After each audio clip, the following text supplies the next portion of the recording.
Hey guys, my name is Fasfi and I'm here with Brokenblade from TSM, who's just won against Echo Fox in one hell of a game.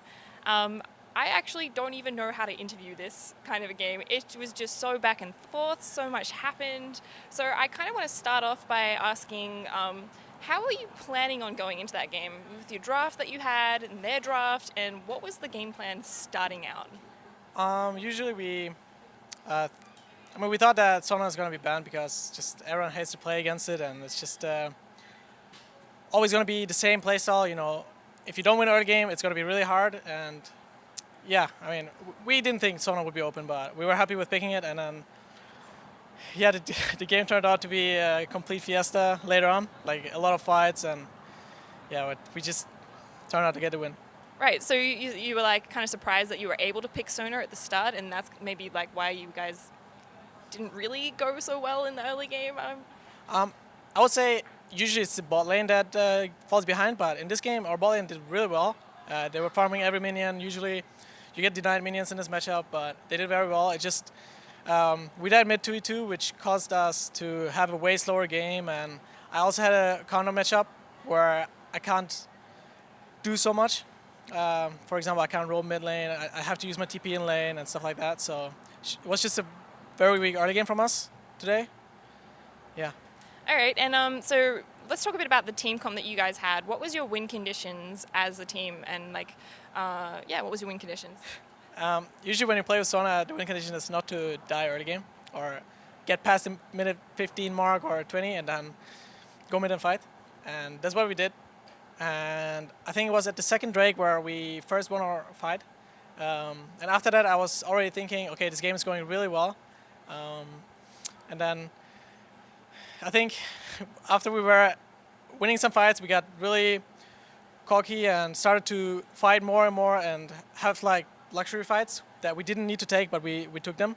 And they didn't turn out good every time, so the game looked like a fiesta.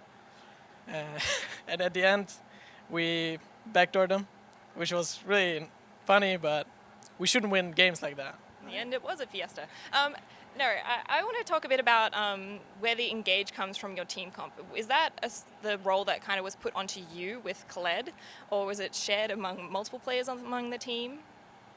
Usually it's when you have Kled in your team, usually it's Kled, yeah. But in this game, Saz could also engage, taking the Rakan ult and go in, and it's just Sona also has a lot of speed, so I think it's just very brain dead engage. Just you see someone on the wave, you say, okay, I'm going here, and then everyone commits, and this is how you fight with Sona. And we did it pretty well, I think, later on in the game. Yeah, we just out-team fight them with our comp.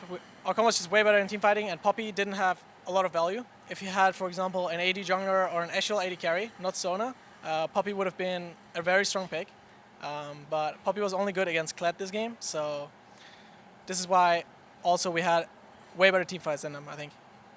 Yeah, all right. So looking at the back and forth, so you kind of started happening a bit mid-game where it was like, oh my god, Echo Fox is kind of like, it looks like they're winning, and then it was like, oh no, they're coming back, and like the game like fights actually lasted way longer than they should have because you were TPing on wards and stuff to like elongate the fights. At this point, was that already a point where you guys were like a little bit lost and losing control, or is that still how you were intending to play it at that point in time?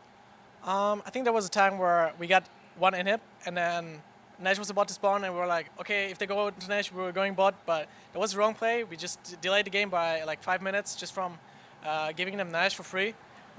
We were too late on the bot wave, so they got Nash. We still got 2 inhibs, but it just delays the game for another 5 minutes, when we could have just taken the Nash, and then, you know, just brute force mid, just go 5 mid or 4 mid and Kled on side. But yeah, we just made poor decisions in the game. But I think there were also some improvements that we made from last week, and it showed this game, even though we made some mistakes. So at least I'm happy about that. Can I ask if was it one person in the team that was kind of like, was there like a divide between the team going between like pushing for Baron or backdooring, and at that point, because it was maybe like 2 times in the game where it was like, what is going on? Are we going to backdoor? Are we going to go for Baron? Like, what was the play? Is it who on the team was the one that was pushing for the back door? Because it feels like you might have been having different points in the time where one person might have been pushing for it? I think in that game it was that we were not 100% sure what's the right play, so someone made the right play and we said, okay, let's follow that. And then at the time it was just the wrong decision, and at least we're committing to that play, which is nice, because if someone does one thing and the other guy does the other thing, you can learn from that, because you don't know what's actually right or wrong, right? But we committed for the wrong play and we will work on it, and hopefully it doesn't happen next time. How much time is spent in practice and scrims learning how to backdoor and play in situations like that? I mean, usually there's no strategy of backdooring someone. It's just in the moment, you need to make a decision. Are you going for it or not? And in this game,